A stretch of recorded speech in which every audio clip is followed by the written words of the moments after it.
Hello, my name is Emma Webb and I'm the Director of the Forum on Integration, Democracy and Extremism at the Westminster-based think tank Civitas, and you're watching our debut video podcast. Over the coming weeks, or perhaps even months, we will be producing a series of videos and events for our followers. Today we will be discussing the effect of the coronavirus lockdown on our civil liberties. Recent news indicates that there's no concrete lockdown exit strategy, and it's unclear under which conditions the lockdown will be lifted. If we are in this for the long haul, debates surrounding the effect of this on our civil liberties will become increasingly important, particularly given that the latest YouGov poll suggested that 92% of the British public thinks that current levels of restriction are right, or possibly not even severe enough. Joining me to discuss these issues are three fantastic guests. We have with us the Russian-British comedian and co-host of Trigonometry, Konstanin Kisin, Peter Whittle, the director of the New Culture Forum and the group leader of the Brexit Alliance in the London Assembly and host of So What You're Saying Is. And finally, we have David Jones, visiting professor at King's College London's War Studies Department, and most recently author of History's Fools, The Pursuit of Idealism and the Revenge of Politics. We asked our guests whether they could give us any examples of wacky cases of police overreach. Okay, thank you very much, Emma. Just say one thing, by the way, in your very nice introduction there. You mentioned about 92% of people would go on with it, the restrictions, even if they didn't agree, they were pointless. That is actually quite an important distinction, because in fact, I think that covers an awful lot of people. I mean, it covers people that I know, for example, who, we all tend to be good citizens, we're going to go away along with stuff, even if we don't sort of necessarily possibly think that they're right, or the reasons for them are right. But to answer your question, yeah. In fact, just before we came on air, a friend of mine, it's not wacky as such, it is unfortunately probably all too common and typical now, but a friend of mine told me he was in park in the East End today, and he was on his computer, sitting at a bench, no one around. Policeman came up, 6 feet or whatever away, and basically told him to move on. You're not allowed to sit, you have to keep moving, you can't sit. And so I think my friend was a bit nonplussed about this, but the guy then said, the policeman then said, I can hassle you, and I will hassle you if I have to. What is the answer to that? What is the answer to that? I think it's very, very worrying indeed, and it seems to be entirely without logic, and it's entirely arbitrary. Konstantin, what do you think? Well, it's an interesting one, isn't it? Because I think both Peter, you, David, and I haven't met before, but the two of you know that, if there's a civil liberty being taken away, I'm the first to speak on it. Actually, on this particular occasion, in terms of the lockdown, I am much less concerned than I have been for some time about our civil liberties being eroded, because I think one of the things that I was very impressed with was the reluctance with which some of these measures were taken. It was very clear from the government, particularly Boris Johnson, how reluctant he was initially. And 2 weeks is a long time in the pandemic, it seems, but two weeks ago, if you remember, the reluctance on the part of many people in the government to start to take away some of the things that we would normally expect to be able to do was quite strong, and it was very clear. And now, of course, he's being criticized for not acting soon enough, which is essentially a way of saying he didn't take away our freedoms quickly enough for some people. So I think in terms of the government has actually, in my opinion, been absolutely right on this. What we have seen, and one of the stories that most people will have seen by now, is that atrocious press conference with the police chief constable somewhere talking about how we're not doing it yet, but if people don't comply, we will start checking the contents of your trolleys and stuff like that. And that is, of course, ridiculous. And I was glad to see the government start to push back on that, and Priti Patel saying that shouldn't be happening and that won't be happening. I think that's important, because I think what Peter's talking about is if you take rules literally and you enforce them without any sense of common sense, of any sorts of proportionality, or any sense of context as well. I mean, you saw on Twitter, I got into a lot of trouble for asking why it is that sunbathing is not allowed. Right, and there was a range of responses to this, and what I took away from that actually is one of the reasons that I was a bit nonplussed about why those restrictions are in place was that I live in a small town where even if the entire population of the town was to fill the local parks, there would still be plenty of space between people. But if you live in central London, of course, and everyone piles into, Hyde Park or whatever, it will be crammed. So one of the things I think you need in terms of policing is a little bit of sensitivity to the environment and the context. There are areas where people shouldn't be sitting on a bench, perhaps, or shouldn't be sunbathing. There's other places where that should be not a problem at all. So I think we need to go back, as always with rules, is to think about, and Peter's shaking his head at this point, his disappointment in me is going to be perpetual. But I do think it's about context. So, the point of the rules is to keep people safe, right? So if people are doing things that aren't in strict compliance with the letter of the rules, but the general spirit of the rules are respected, I think that should be fine. Equally, if people are doing things that are putting other people at risk while complying with the rules, let's say jogging, but doing it very close to other people, I think that's a problem. So I think it's an area where we have to be really, we need a common sense approach. There does seem to be this sense that the government aimed for the legislation to be proportionate, but that the lack of clarity, wherever there's a lack of clarity, there's a tendency for certain police forces to just completely drop common sense. And so one of the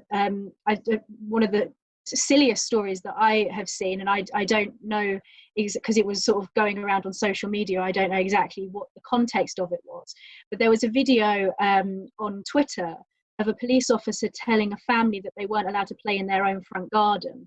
Obviously they were a family with children. And so I think that I think you're completely right, Konstantin, that it's a contextual, and you need to expect that the police forces are going to have some common sense, but in some particular instances they seem to be lacking it. What do you think, David? Well, I tend to agree with Peter. I think the extension of powers is worrying. It's of course, good that we've got a fairly libertarian prime minister at the moment.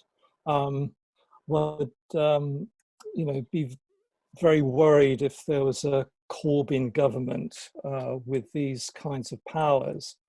I think the fact that Jonathan Sumption made the point that we used to see the police force as citizens in uniform, and the behaviour of some of the chief constables, like Nick Adderley, with his threats of roadblocks and searching through people's supermarket trolleys for the odd packet of non-essential Mr. Kipling's cakes, is a kind of blimp class that is very fond of telling people what to do. And it's not so much the government, but it's the police force, which operates as the sort of the paramilitary wing of the Guardian. And the worry, together with the civil service that we've already seen, is quite incompetent in preparing us for this pandemic. If looking at the preparation of National Health England, which seems to have got off by its utter incompetence when it comes to bed shortages and preparation for PPE. Do you think that this is going to end up sort of like income tax, where it's something that's supposed to be a temporary measure for the Napoleonic I think my big fear is that we've become a dangerously iatrogenic society, that the idea that we have to be under permanent observation for the state of our health, and these weekly going out on the streets to celebrate our NHS heroes, I find, we're being sort of marched into a medical despotism at a rate of knots that needs some sort of pushback, I think. Konstantin, do you think that's an overreaction, or how does that? Well, I would agree with David is I think all of us, actually all four of us, have made the distinction between the government and the police, and I think the police have not covered themselves in glory, and their overreach has been silly at times. And the example you gave of the parents being told that their children aren't allowed to play in their own front garden, stuff like that is just moronic. And I think the police are second probably only to journalists in terms of how badly they've done out of this episode. I mean, there was a graph earlier that I saw a couple of days ago from a study which showed that people's trust in government, in the NHS, and all kinds of institutions had risen massively, but the two institutions who were really suffering was journalism and the police force. And I think it's unfortunate that is happening because actually, who comes from Russia, where people's relationships with the police are not what they are in this country. It's quite interesting, just some of the things we take for granted here in Britain about the police. Like I remember, I think I was in Czech Republic or somewhere in Eastern Europe. I walked up to a police officer to ask for directions, and all the people around him looked at me like I was some kind of idiot, because of course any west, particularly Western Europe, if you approach a police officer and ask for advice, what will probably happen is you'll be for a bribe of some kind, or so that's nature of the relationship with the police in most other countries, right? So we do have actually a very healthy relationship with the police, generally speaking. I can just come in there. I think it's very interesting, actually, that there was a piece by Fraser Nelson in The Spectator last week, which I think is very important, where he basically said, and I'd imagine he's pretty much got it on good authority, being Spectator, that they just were not. They were so surprised at the level of compliance amongst the British. I mean, the point is that without wishing to be too romantic, there's this kind of idea of the British being a little bit bullish about this kind of thing. That a bit truculent. Stand up for their rights and everything. Peter Hitchens, whom I interviewed today, was talking about this at great length. But that somehow this time it's been entirely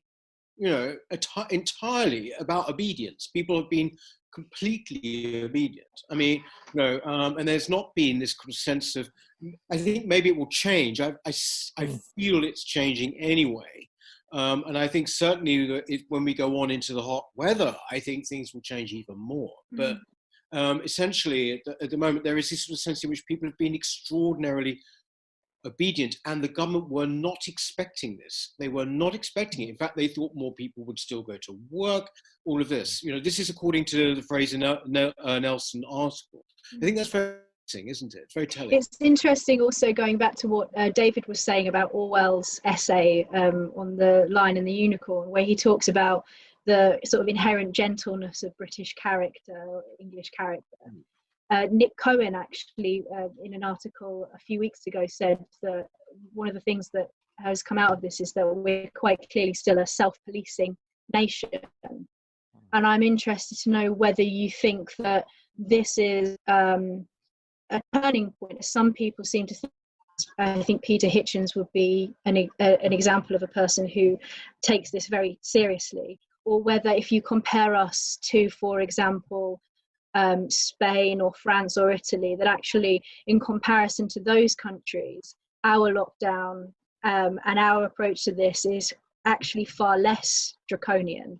Whether actually there are still signs that English character and our approach to law and order and policing, whether that's still something that is deeply rooted and still showing, or whether we're seeing something that is actually diverging from that.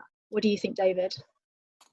Well, I'm more skeptical. I would have thought the other piece that Jonathan Sumption wrote about the problem of tyranny from below, that a tendency to follow the rules, which on some levels is very impressive, the downside of that is that, you know, through mass hysteria, we opt for uniformity and conformity in a way that sort of undermines a sense of individualism and skepticism.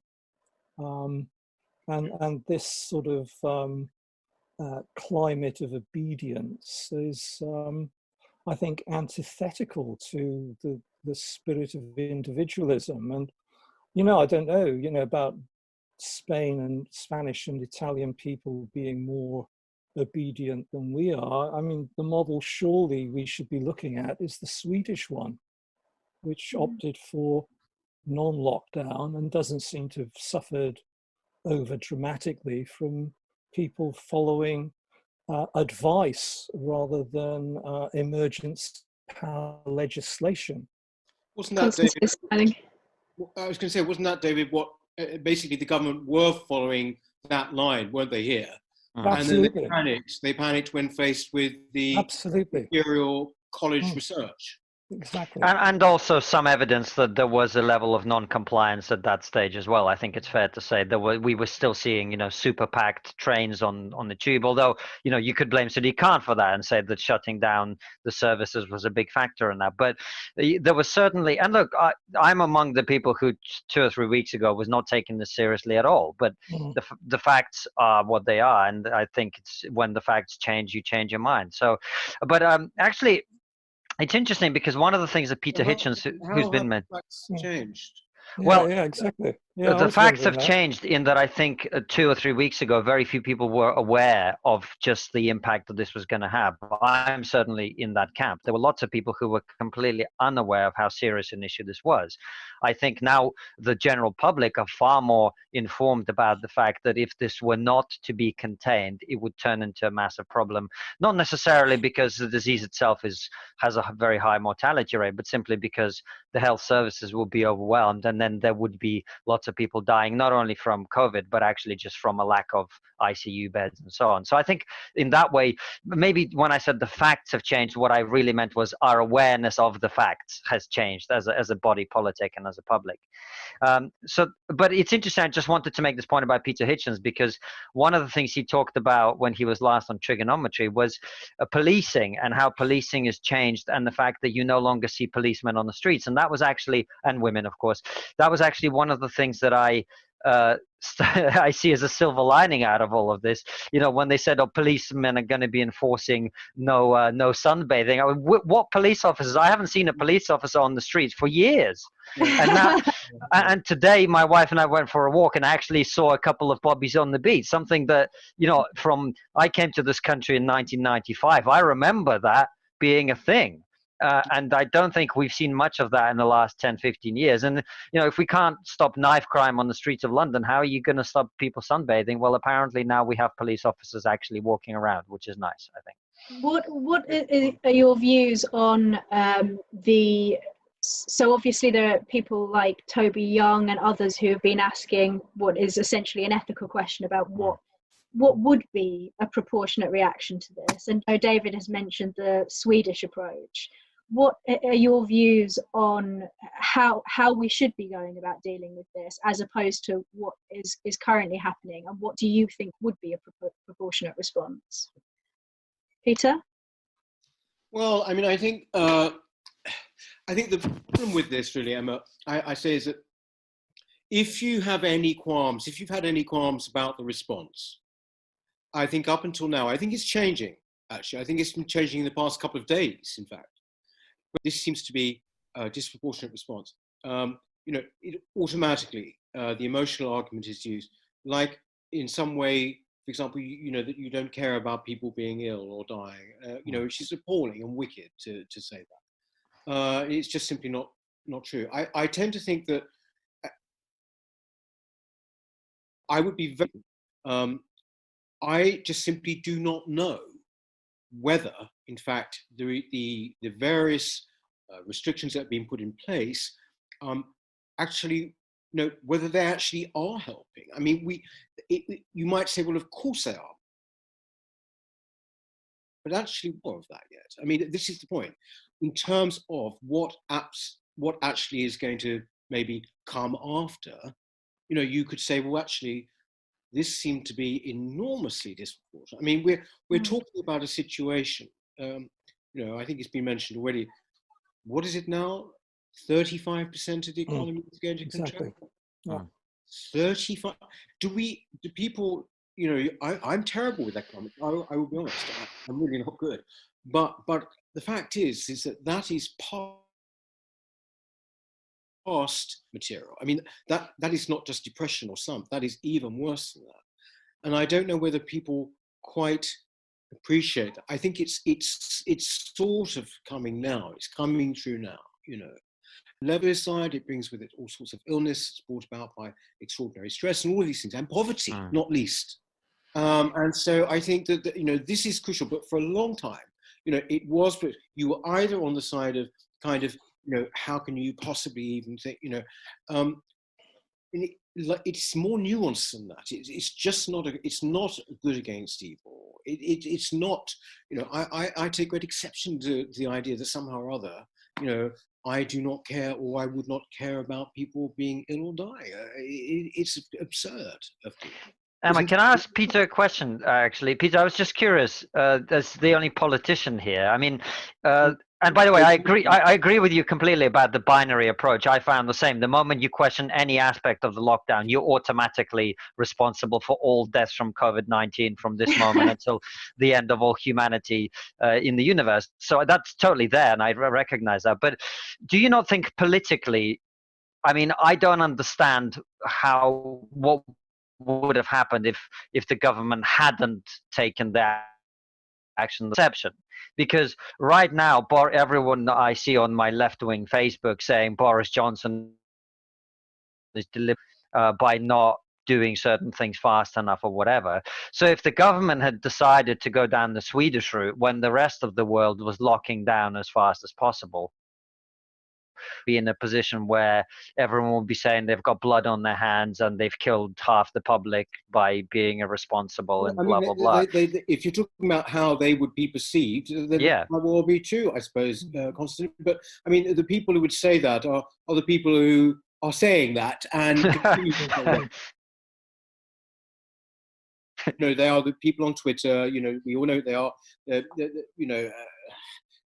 You know, that they've got this kind of visceral hatred of Boris Johnson, the Tories, whatever, and this is their way in, as it were, this time. But I think that the point is that when you look at different parts of the world, and you know, again, I keep using Peter Hitchens here. So I've just had a conversation with him, but you know, apparently in Japan, for example, it's different in the sense that although they've got a state of emergency, there are far fewer deaths.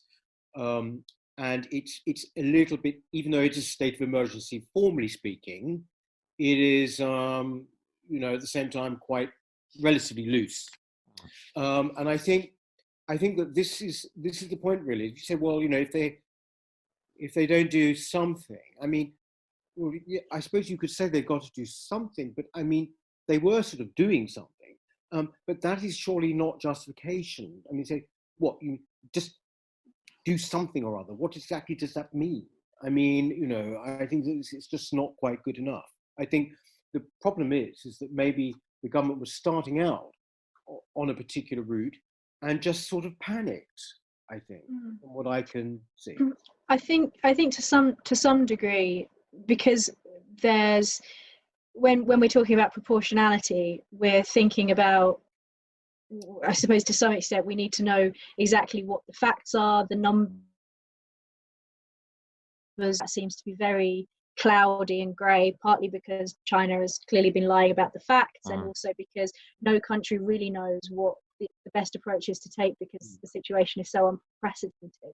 So one of the it is interesting that Freddie Sayers, he's written a few pieces for Unheard now about comparing the English approach to the Swedish approach, and that they have this definite sense that they're doing the right thing because they're not doing what everyone else is doing, whereas we have this almost inherent insecurity where we're thinking, well, we can't possibly be doing the right thing unless we follow the herd, and you know, we don't want to be like Sweden because we don't want to be the exceptional ones. And so I think that it's difficult to know what is proportionate. But I don't know. I struggle to see how the government, both politically and ethically, could have taken another path. I think that the amount of pressure that they were under at the time suggested, as well as some of the polls, suggested that the public and the press and everyone was pressuring them to go into lockdown. And then as soon as they were in lockdown, everyone's trying to pressure them to get out of it. David, what do you think? Well, I mean, obviously, governments, have to make hard choices. And the hard choice they made was to privilege health over the economy and the health of, a segment of the population that's basically over 70. So, I mean, that argument that Toby Young made, about the quality of life calculation, which is an official number that accountants use and governments, means that in order to save an aging population group, we've wrecked the economy in a way that it's very hard to see how it comes back to pre-COVID levels very quickly. So if we're talking about, something like a 35% loss of GDP in a couple of months, and the attendant consequences of that in terms of unemployment, the fact that they're now calculating potentially 10% unemployment within the next few months. In America, 17 million people thrown out of work in the space of 3 weeks. It's very much short-termism and being driven by the media and what seems to be like a mass panic, a hysteria. You would have hoped governments would not be, cheerleading for try and be a little prudent and have some kind of understanding of how the consequences of this lockdown and the consequences of the mass subsidization of the economy is not going to be an easy thing to work our way out of. I mean, the idea that there's going to be a V-shaped recovery seems hardly likely now. And so we're not going to look at, I don't think future historians will be too impressed by what the government did, really, especially if the mortality rates are, say, 20,000 over the period. That's hardly the bubonic plague, and it's certainly not malaria deaths. It's not even Asian flu type deaths. So I think that calculation should be in the forefront of what the government here and in Europe more generally has been doing. What do you think is, if you think that it's a sort of hysterical overreaction, just a question to all of you, why do you think that might be? It's same with the police overreach. Why do you think it might be the case that we have reacted in this way as opposed to reacting as the Swedish have, for example? Well, the psychology of this is very interesting, isn't it? I think one of the things that this has shown is none of us, because none of us, I assume here, are medical experts. Really what we're talking about is solving a problem that is completely outside of our field of expertise and outside of the field of expertise of 99.99% of the general public. And when that happens, I think people retreat to their instincts. So the people who are generally speaking, concerned about restrictions of civil liberties, they start to look for evidence of civil liberties being restricted. And the people who are likely to comply with government restrictions are very happy to comply. And the people who have some other kind of bias dive into that bias. And we all kind of go to, we refer to type. We go back to the thing that we normally do. And I think that's one of the reasons that I mean, look, the government is incredibly popular actually in the public generally and has a lot of popular support at the moment. And I think one of the reasons for that is of course, in a time of crisis, people want to stick behind a leader and feel like they're being led in the right direction. So I think a lot of people, as Peter was saying earlier, will be supporting the government and the lockdown and the measures simply because they want to feel like, you know, we're on the right side, everything's being taken care of, the government is strong, the government is doing the right thing, and we're supporting it. And like I said earlier, even though I'm supportive of the lockdown, the moment you start to even question or ask questions, literally, please explain to me why this is necessary or why that is necessary, a lot of people seem to react like white blood cells. In response to some kind of infiltration, like, oh my God, why are you, undermining these measures that are saving lives simply for having a conversation? So I think it's amplified people's biases, it's amplified people's instinctive responses. And because we're operating in a field where, as I say, none of us really know what the hell we're talking about, we're all just projecting our psychological profiles onto the world. And with that, I think that's what we're seeing play out. I think I'd agree with that, Konstantin. I would.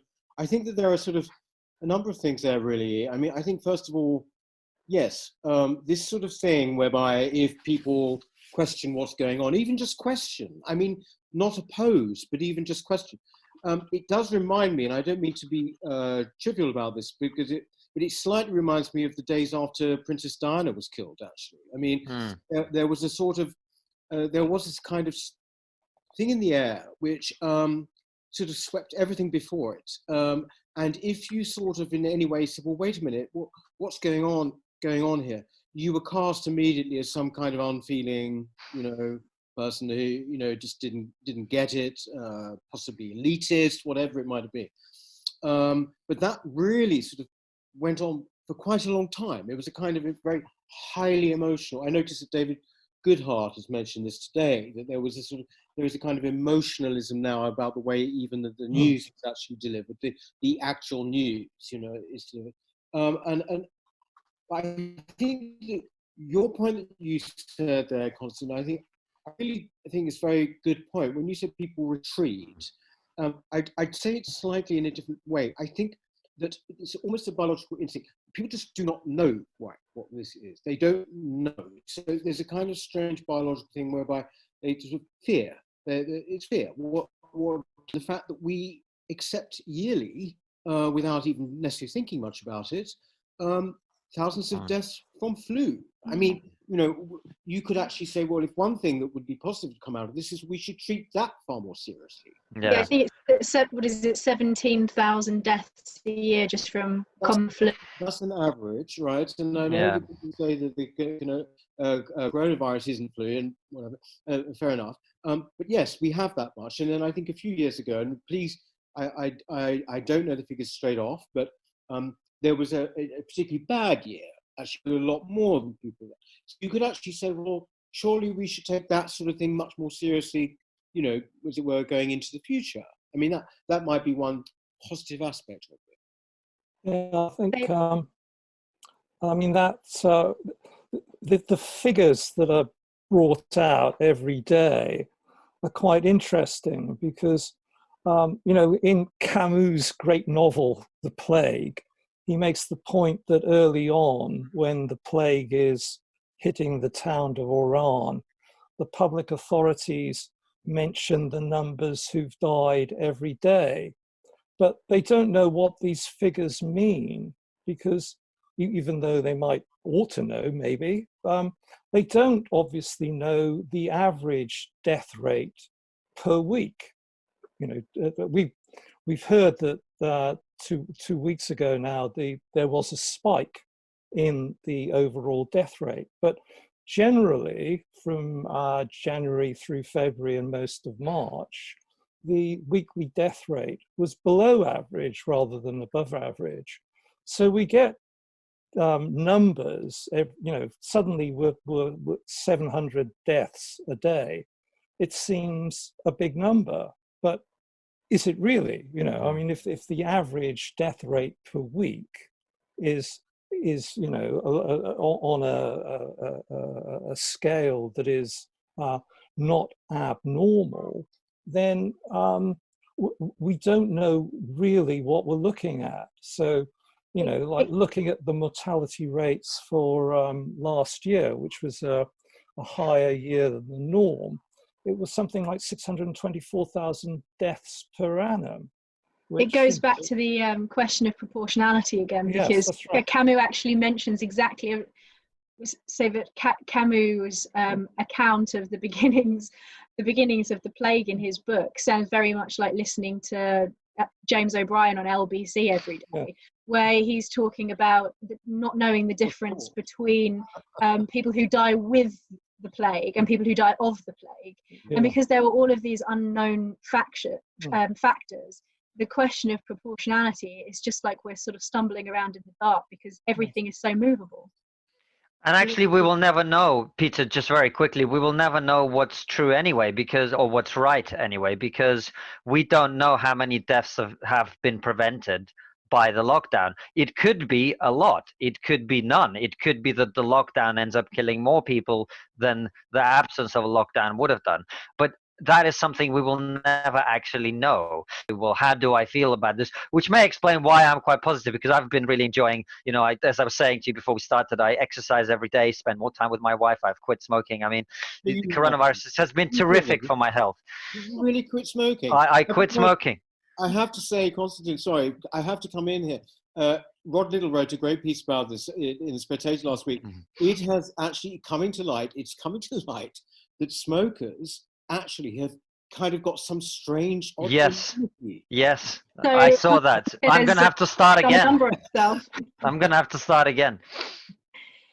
Just quickly going back to on Konstantin's point, going back to the Toby Young article, that question of, I think he refers to, he's talking about the cure being worse than the disease, and he talks about invisible deaths. I think, just going back to what Konstantin was saying about the psychology of it, I think that to some degree there is an aspect of the threat of immediate deaths, because although we can talk about, you know, the average age that people die in the UK is 81, and the average age of the people who die of the disease is something like 79.5, and these are just, you know, numbers and it's calculus for people's lives. But when you're faced with the immediate threat to someone that you love, even if they're over 60, you know, it doesn't matter how old they are, if they're a person that is important to you, I think that there's got to be something in the difference between that immediate threat versus the hypothetical of those, in what Toby Young calls the invisible deaths, of people that will be affected by, even if it's you who will be affected by this, you know, your pension or your ability to buy a house, whether, you know, you're going to be out of work. I think that there's got to be something in the psychological threat that you feel from someone who may immediately die versus an unknown person who could at some point die in the future as a result of the economic collapse. Peter? Sorry, David. I'm sorry, David. Carry on, David. Well, I think it comes back to the point Peter made a bit earlier about the way in which everything is presented in very emotional and almost maudlin terms. You know, the tendency to you know, put people who couldn't attend funerals on the 6 o'clock or 10 o'clock news and feel their pain. Seems like we can't present the problem in a kind of dispassionate manner. I mean, you know, watching Hugh Edwards last night, he seemed to be, you know, I expected to come on dressed in a black suit, looking like, and increasingly resembles the figure of death in the Seventh Seal, with a slightly better haircut, you know.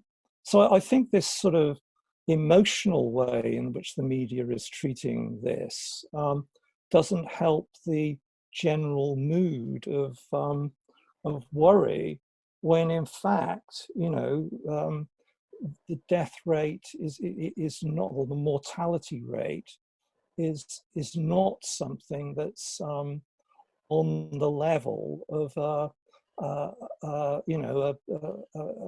something like the Spanish flu, which is the most sort of comparable thing recently, and certainly not on the level of other flu outbreaks in the 50s and 60s. There was a huge one, was there not, in 1967, 68? I think earlier.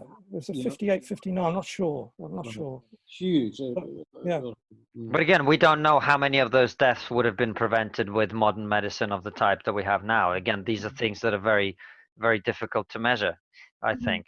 And but it's hard. I mean, I agree with David that a more dispassionate look at this sort of thing would be useful, no matter, it's useful for any situation. But it comes back to your point, Emma, about human irrationality. We're not able to factor in long-term consequences in the same way that we factor in short-term. Most people will run away and jump off a cliff just to get away from an angry dog, if that's the situation they're put in. So our ability to project that kind of stuff is limited, particularly when, as David says, the media on about 10 different levels. I'm not sure how the media are going to recover from this, because you watch those daily press conferences and it's shocking. They seem to have become worse with this pandemic, not better. I wasn't sure that journalists could do any worse than they already were doing.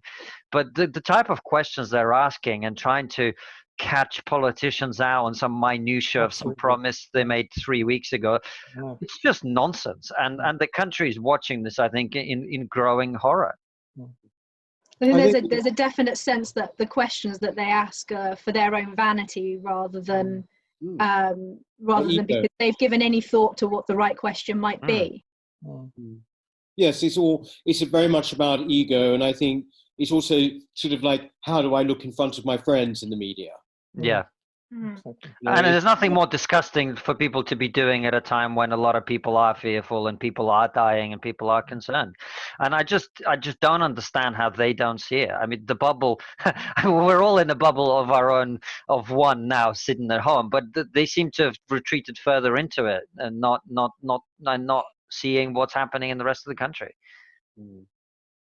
Do you think that, so one of the suggestions, loathed to ask you all if you agree with Keir Starmer that we should recall Parliament so that there can be more adequate scrutiny of the current legislation and what's going on exactly with the lockdown? Because there have been some suggestions of Francis Hoare, I mentioned before we started recording, has written some really great pieces in the Telegraph about the civil liberties issue and the lockdown. And he recently wrote about a particular case of this woman who had been, she'd been found loitering on the concourse or something of the railway station in Newcastle, and ended up being convicted of under Section 12 of the Coronavirus Act, and then the CPS withdrew the conviction. And he was raising some concerns that there may also be instances of sort of a miscarriage of justice, where even within the courts, people are being convicted of things when there's no real understanding or clarity of exactly what people are being arrested for, what they're being convicted for. And this is one case that was made big in the media, and a QC took it on and exposed it and had the CPS withdraw the conviction. But we don't actually know what other cases there may be out there, and presumably after this is all blown over, a lot of these cases will come out of the woodwork. Do you have any views on, should we be recalling Parliament? What should we be doing to try to ensure that the proper scrutiny is happening? Well, I would say that, just very briefly, that isn't that what journalists are actually meant to do, in a way? They're really meant to take cases like that up. They're meant to question, they're meant to do all of that kind of thing. As for Parliament, what difference would that make, actually? I'm not being trivial here. I just think it's sort of like a very peripheral question. I think it's a very peripheral question at the moment. As it's not just because it's Labour asking for it, they have sort of got to do that. And Keir Starmer is sort of duty bound to ask for that kind of thing. He's the new leader of the Labour Party and everything. He's got to, otherwise people say, well, what are you for? you know. But I think, I don't really know that people are, I don't think there's a clamour for this. I think possibly around Westminster, what, you know, maybe that they feel that's important. Is there a clamour? I think there's sort of a feeling that, if anything, these are the non-essential workers. I'm not so sure. I mean, I think, you know, obviously there's not a great clamour to have Parliament sitting at the moment, but it does seem rather strange that we've rushed through an Emergency Powers Act that has, you know, very authoritarian implications, and that I think the number of statutory acts that have been put through in the last couple of months is, you know, very significant, and the lack of Parliament was still sitting though. was it okay? Well, it does seem to be a bit. I'm a bit concerned that we don't have Parliament sitting. Actually, even a Zoom Parliament might be better than none at all. I hate to make a trivial point, but I couldn't help noticing that as David started to talk about the emergency powers, the room suddenly got a lot darker. And did you guys notice that? And it started to look very devious indeed after. But actually, I think, Emma, you make a very good point, which is whenever there's any kind of crisis or emergency situation that captures the public's attention, whether that was 9/11, whether that was the riots in London, whether that was anything else, the government always is tempted to have some kind of knee-jerk reaction. The politicians, like the police, like the criminal justice system, you know, we saw with the riots people being punished very, very heavily. I'm not saying they shouldn't have been punished, but there was an attempt to make an example of people that maybe went too far on some occasions. Obviously 9/11, all sorts of laws were introduced, particularly in America, but also here, that massively curtailed people's civil liberties and infringed on our right to privacy and things like that. So there will be some cases, I'm afraid, out of this inevitably where we do find that there's been a knee-jerk reaction, that people have overreacted. And you see, as we talked about earlier in the conversation with the police, you know, they are overreacting in some instances. Peter was talking about an example of his friend who was subject to that. So I do think we'll see that, but I think Peter's absolutely right. No one cares if Parliament is sitting or not, I don't think. And if anything, we've learned is that it's not particularly essential. And as a final point, I would say the irony of the Labour Party asking for a clear exit strategy after 3 years of whatever it was they were doing about Brexit. I mean, we would be having a 7th referendum by now if it was up to them. So I think they just need to keep quiet. And it must be very hard being Keir Starmer right now. How do you be relevant right now? How do you claw back relevance? No, I just don't see how it's going to happen. Do you have any views on so we were talking earlier about our cultural approach to policing and the very distinctive English approach to law and order and so on. Lord Sumption referred to what was going on with the police as them being like glorified prefects, and there's a sense that people are being turned into snitches with all of these online platforms for people being able to record their neighbours for going out and breaking the lockdown and so on. Do you think that this is going to have any long-term consequences, either from the perspective of some of the temporary powers not being as temporary as we might like, or whether the culture around some of these things will perhaps change? I know I think it was the Adam Smith Institute did an event asking whether or not we'll all be libertarians when this is over. So my question to you is, do you think that there's going to be a change in the culture, but also potentially some of the laws hanging around longer than is desirable? Peter? That's a very big question. I mean, I think some things, there's quite an industry at the moment in people saying what is actually going to change, what is never going to be the same again. And I remember this after 9/11, which to me was the kind of defining event, actually, at least for the past 20 years, this century anyway. Things actually came back pretty much the same. I mean, I remember then, people talking about the kind of culture of narcissism and celebrity, and that we'd all become much more serious and that this would go away. And it was then preceded by an intensification of celebridom and narcissism, which is what we live with now. I think I don't mean to make light of the point. I mean, I think with the police, I think I'm on the Police and Crime Committee in the City Hall. I would say that a point that I think Konstantin made earlier, a very good point, the presence of the police around. I mean, this is not in a good way, right? But they have been around. I mean, where I live in Woolwich, you don't see police. I say this all the time in the assembly. You don't see them from one weekend to the next.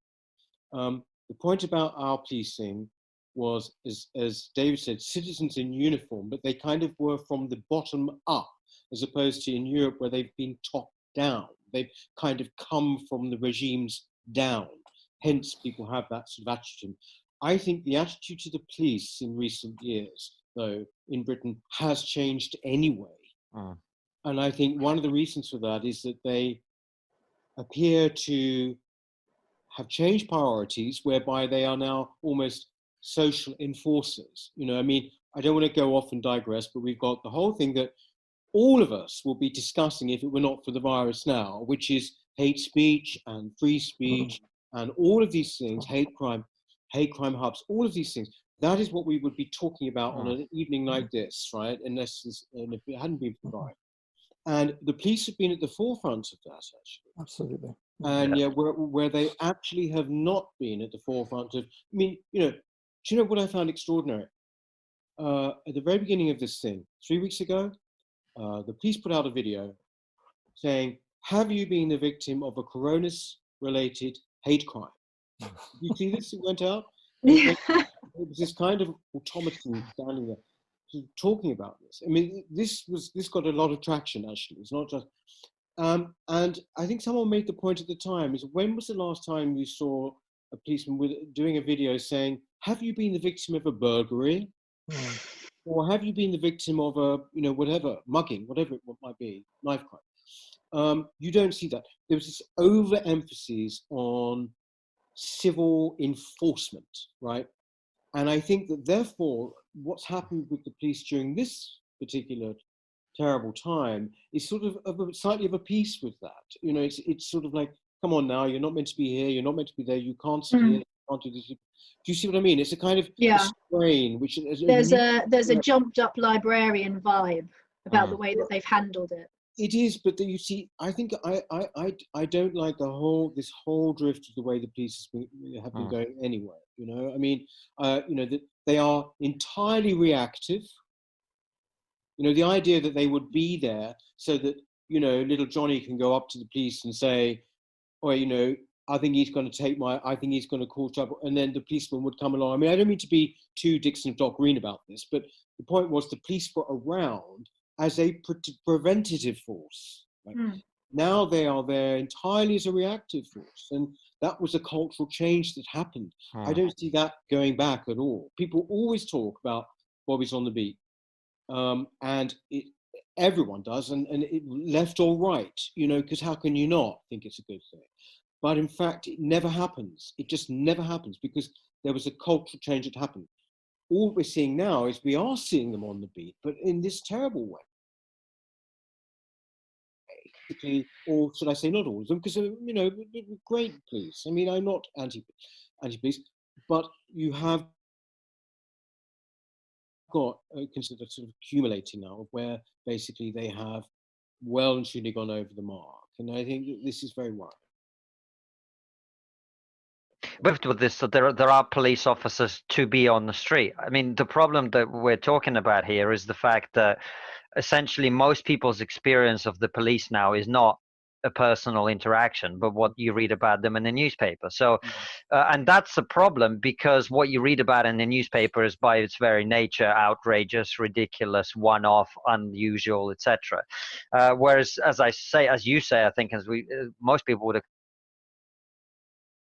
acknowledge the vast majority, distinct from police chief Quite right, constables, quite right. right? Yeah. They're very hardworking, decent people who are trying to do the right. We have enough of them to be on the street, right? So let's get them back on the street where people can see them, where that preventative effect can happen, and then people's experience of the police will be direct personal interaction, which may then change our perception of the police as a whole, because we won't be seeing quite so many stories about them, you know, arresting people for a tweet and all this other nonsense that we've seen over the last many years that you, I, and many others have been talking about this whole time. I think it's an opportunity, and I do hope the police take it. So I hope your pessimism is unwarranted in this occasion, Peter. David, do you think that we, that just on both Peter and Konstantin's point, do you think that we are still, you mentioned earlier The Lion and the Unicorn by Orwell, do you think that we still have the same character that Orwell identified in us with respect to these things?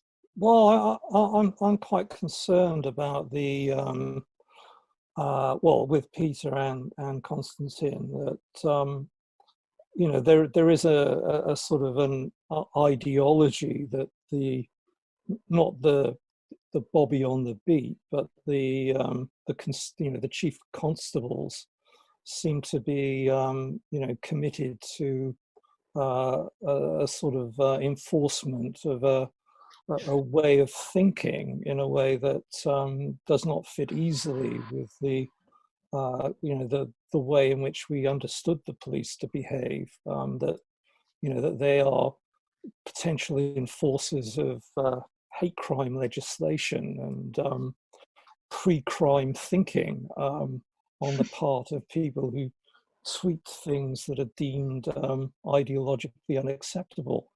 And I don't think it's just the police. You know, there's a wider bureaucracy that is also, you know, looking to police our, you know, not just our behaviors, but our thought patterns. And, you know, the way in which, you know, the access to data now, as the result of our, you know, social media and AI environment, means that, you know, you know, that one of the vehicles that might get us out of lockdown is a tracking app that, you know, can be applied to whoever. You know, we're under a kind of a regime, or we just walk into a regime where we are potentially, you know, under surveillance all the time. Now, you know, some aspects of knowing what, you know, is going on in society is probably a good thing. On the other hand, you know, we know what the Chinese